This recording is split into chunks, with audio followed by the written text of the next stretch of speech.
میں نے بھی اپنے گارڈ رکھے، اپنے رشتہ دار رکھے اور ان کو خدا کا واسطہ بھی دیا ہے۔ جلسوں میں جب جاتے ہیں تو میں لوگوں سے کہتا ہوں اللہ بسم اللہ الرحمن الرحیم نحمده ونصلي ونسلم على رسوله الكريم اما بعد فاعوذ باللہ من الشیطان الرجیم بسم اللہ الرحمن الرحیم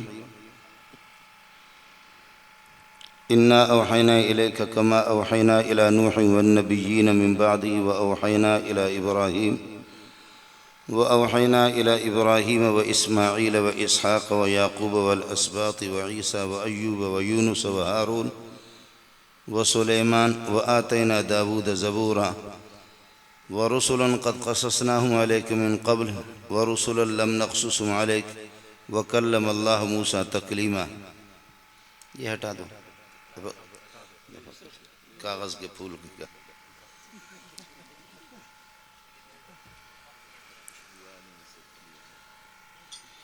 اللہم صلی علی محمد وعلی آل محمد کما صلیت علی ابراہیم وعلی آل ابراہیم انک حمید مجید۔ اللہم بارک علی محمد وعلی آل محمد کما بارکت علی ابراہیم وعلی آل ابراہیم انک حمید مجید۔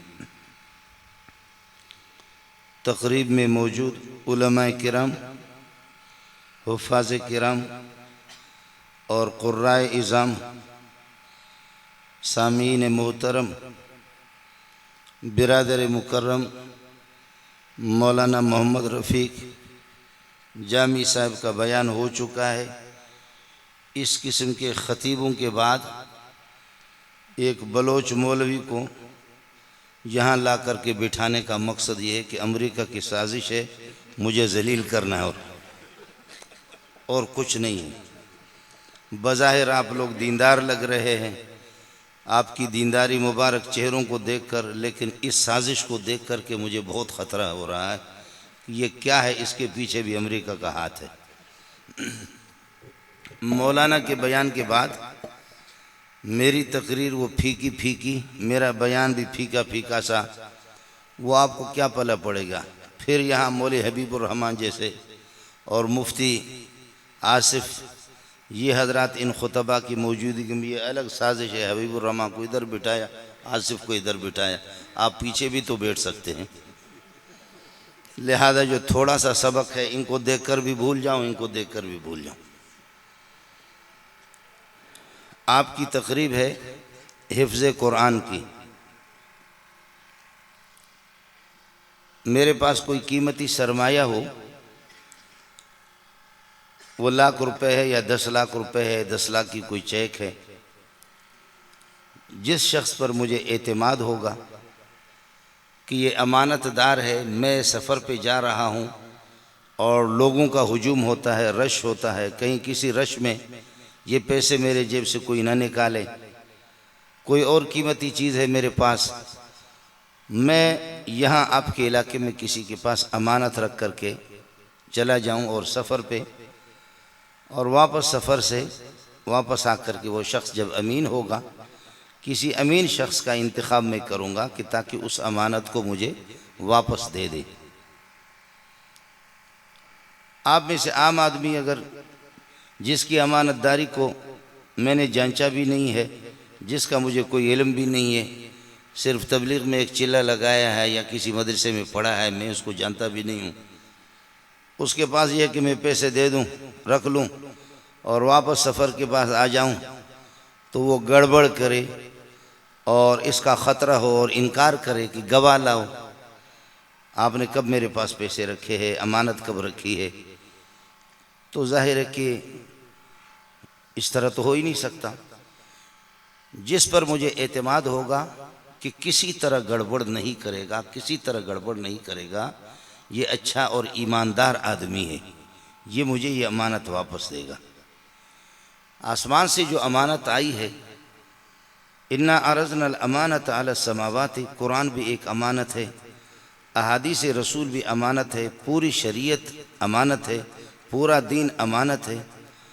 اب آپ کو اور مجھے ماتم کرنا چاہیے کہ کوئی سرمایہ دار ہے، کوئی بڑا آدمی ہے، کہ میرے سینے میں اللہ نے یہ امانت کیوں نہیں رکھی، معصوم بچوں کے سینے میں کیسے رکھا۔ یہ امانت اللہ نے ہمیں کیوں نہیں دی؟ 10 سورتوں کا کوئی حافظ ہوگا، 10 سورتیں یاد ہوں گی، وہ 10 سورتیں بھی اس طریقہ پر پڑھتا ہوگا کہ قرآن بھی ہاتھ جوڑ کہتے ہیں وہ پختانہ عثمات پریجدہ، پٹھان صاحب مہربانی کرے مجھے چھوڑو۔ یہی حال ہوگا آپ کے ایبٹ آباد والوں کا۔ قرآن پڑھنے کی بھی آداب ہے۔ اب یہاں قاری حسن صاحب بتا رہا ہے کہ کچھ قراء ہے اور کچھ حفاظ ہے۔ حافظ کا معنی ہوتا ہے گارڈ کے، کوئی کسی دکان کی حفاظت کرتا ہے تو حافظ الدکان اور حافظ الحانوت، وہ حافظ ہے اور محافظ ہے۔ دکان گن لے کر کے وہ کھڑا رہتا ہے 24 گھنٹہ، وہ دکان اس کی نگرانی میں محفوظ ہے۔ اور کوئی کسی کارخانے کی نگرانی کرتا ہے، حافظ المصنع، وہ حافظ ہے اور محافظ ہے، گارڈ ہے، اور وہ دکان اور وہ کارخانہ اس کی نگرانی میں محفوظ ہے، دلیر آدمی ہے، بیدار دماغ آدمی ہے۔ اور کوئی کسی چھوٹے افسر کے دائیں بائیں ایسے لوگوں کو رکھیں گے کہ جو ظاہر ہے کہ اللہ آپ کا بھلا کرے، اس کی حفاظت کرے۔ ایسا نہ ہو کہ وزیر صاحب نے گارڈ رکھ لیے اور الحمدللہ گاڑی میں سوار ہے اور گاڑی بالکل بند ہے، لینڈ کروزر ہے، اور وزیر صاحب کو گدی سے گولی لگی، کہتے دشمنوں نے حملہ کیا۔ یہ عجیب دشمن تھے کہ باہر کی گولی، یہ گولی کیسے ہوشیار تھی، کہاں سے داخل ہو گئی، شیشے ٹوٹے ہوئے نہیں ہے لیکن وزیر صاحب کی گدی میں لگی۔ چلتی ہوئی گاڑی میں گاڑی کے شیشے ٹوٹے نہیں، گاڑی کے شیشے بند تھے۔ اب آ کر کے بتا رہے کہ وزیر صاحب کی گدی میں گولی لگی ہوئی ہے۔ یہ گولی کس طرح کہاں سے داخل ہو گئی، گاڑی بند تھی، دروازے بند تھے، شیشے اس کے بند تھے، گدی میں کس طرح لگی؟ یہ وزیر حضرات، یہ ہمارے بڑے سربراہان ہر ایک کو اپنا گارڈ نہیں رکھتے، جس پر ان کو 100% اعتماد ہوتا ہے وہی ہوتا ہے۔ میں نے بھی اپنے گارڈ رکھے، اپنے رشتہ دار رکھے، اور ان کو خدا کا واسطہ بھی دیا ہے۔ جلسوں میں جب جاتے ہیں تو میں لوگوں سے کہتا ہوں اللہ واسطے پہلے ان الو کے پٹوں کو کھانا کھلاؤ، ایسا نہ ہو کہ یہ خود ہی ہمیں گولی مار دے۔ جی ہاں، ان کو ان کو کھانا کھلاؤ، ایسا نہ ہو کہ یہی مار دے اور پھر کسی سے ساز باز کرے، پیسے بھی لے لیں۔ میرے اپنے رشتہ دار، میرے اپنے عزیز جن پر میرا اعتماد ہوگا انہی کو میں رکھوں گا۔ اب آپ سے کہ آپ کہیں کہ مولوی پر ہمارا اعتماد ہے، اور مولوی وہ ہمارے ماحول اور ہمارے معاشرہ کا ایک قیمتی انسان ہے، حافظ صاحب قیمتی ہے اور قاری صاحب قیمتی ہے، تو پھر حافظ صاحب اور قاری صاحب کی قیمت بڑھ جائے گی۔ اور اگر آپ انکار کریں گے کہ اس قاری اور اس حافظ کی کوئی قیمت نہیں ہے، تو پھر اس حافظ اور قاری پر قیامت آ گئی۔ میرے خیال میں آپ کی گارنٹی کی قسم خدا کی کوئی ضرورت نہیں ہے، اس نے خود اعتماد کیا، سینے میں قرآن رکھا۔ آپ کی کوئی اعتماد کی کوئی ضرورت نہیں ہے، اور آپ کی ڈگری کی بھی ضرورت نہیں ہے۔ مولانا حبیب الرحمن صاحب ہمارے بڑے آدمی ہیں، یہ وفاق کے مسئول بھی ہے۔ ان حضرات نے ایک دفعہ احتجاج کیا، مفتی آصف صاحب اس احتجاج میں شامل ہے۔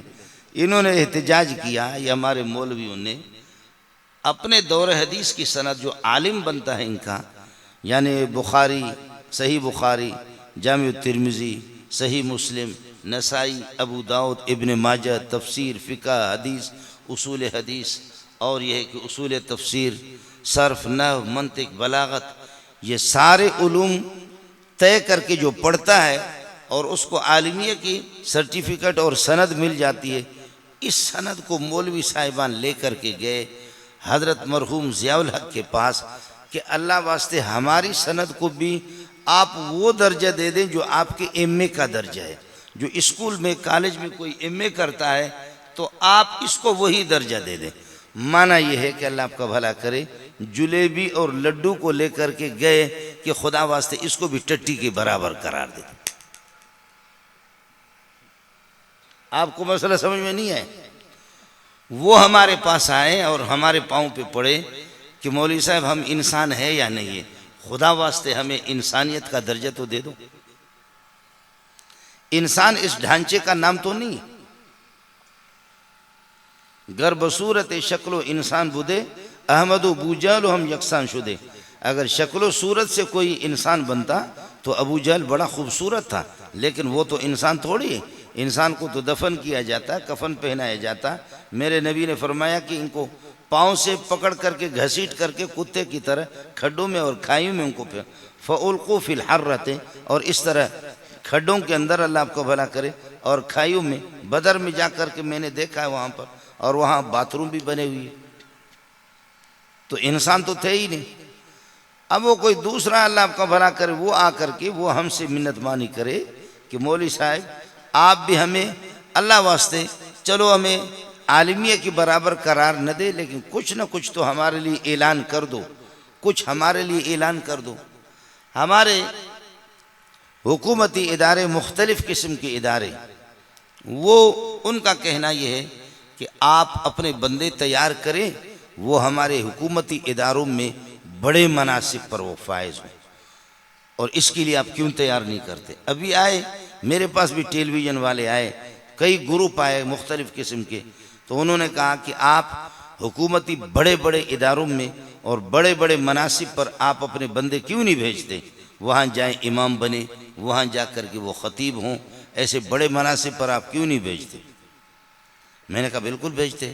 جامع فاروقی میں میں نے ہزاروں کو پڑھایا، دارالعلوم والے ہزاروں فارغ ہے، اور اکوڑا خٹک یہ لاکھوں علماء ہم بھیجتے ہیں آپ کے اداروں میں، ان کو بھیجتے جو سب سے زیادہ نالائق ہوتے، زیادہ تر یہی ہوتا۔ مفتی آصف صاحب محسوس نہ فرمائیں، یہ تو ہمارے ہیرو ہیں، لیکن ہم ان کو بھیجتے ہیں کہ جو ہذہ شجرۃ، یہ درخت ہے، ھذا کرسی، یہ کرسی ہے، اور اللہ آپ کا بھلا کریے کہ ھذا جبل، ھذا فرس، ھذا حمار، اور پھر یہ ہے کہ میں الو کا پٹا ہوں۔ جو بالکل علوم نبویہ میں، علوم الہیہ میں جن کو کوئی کمال نہ ہو، غبی ہوں، اغبل اغبیاء ہوں، یا لا ابالی اور بے پرواہ ہوں، تو پھر زکوٰۃ کے پیسے کھا کر کے خلق خدا لوگ اپنے پیسے زکوٰۃ کے دیتے تھے کہ بھئی یہ عالم بنے گا، اور اس عالم نے، وہ عالم بھی بنا، ظالم بھی بنا۔ اب زکوٰۃ کے پیسے کھا کر کے یہاں سے ظالم کا بچہ جا کر کے وہ عربی ٹریکٹر بن گیا، عربی ٹیچر جا کر کے عربی ٹریکٹر۔ ھذہ شجرۃ، ھذا فرس، ھذا حمار۔ میں کہہ رہا ہوں کہ سب سے بڑا یہ کہہ دو کہ انا حمار، سب سے بڑا۔ اگر آپ کو ھذہ شجرۃ پڑھانا تھا، اور ھذا فرس، اور ھذا حمار، ھذا جدار، ھذہ شباکۃ، ھذا جبل، ھذا کرسی، ھذا کتاب، یہ پڑھانا تھا، تو اس کے لیے تو صرف 15 دن بھی کافی تھے کہ آپ مدرسے میں پڑھتے۔ 1 مہینہ 2 مہینے کے اندر بھی یہ سلسلہ، یہ استعداد آپ کو آ جاتی، اتنا آپ نے پڑھا، اور اس کے بعد جا کر کے۔ اس لیے میں طلباء سے، ساتھیوں سے بھی کہتا ہوں، یہ حافظ حضرات بھی، مفتی آصف صاحب ہمارے ہاں، حضرت بھی جانتے ہیں، مولانا حبیب الرحمن صاحب وہ آئے ہمارے ہاں، اتنا سا آدھا انسان ہے، سمجھو وہ پورا انسان بھی نہیں ہے، آدھا انسان ہے۔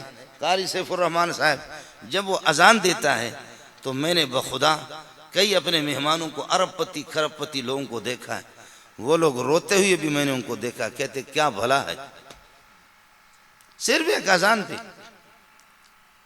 اذان پہ۔ اور مفتی آصف صاحب ہمارے محلے سے کئی لوگ آئے، ہر ایک کہتا کہ ہمارا داماد بن جائے، تمہارا ھذا فرس ھذا حمار سے کوئی تو اتان مل جائے گی، حمار تو نہیں، تو حمار تو خود ہے، اتان جو ہے نا اس کو بعد میں علماء سے پتہ کر لینا کہ اتان کیا ہے، پھر اس کا ترجمہ معلوم کر لینا ہے۔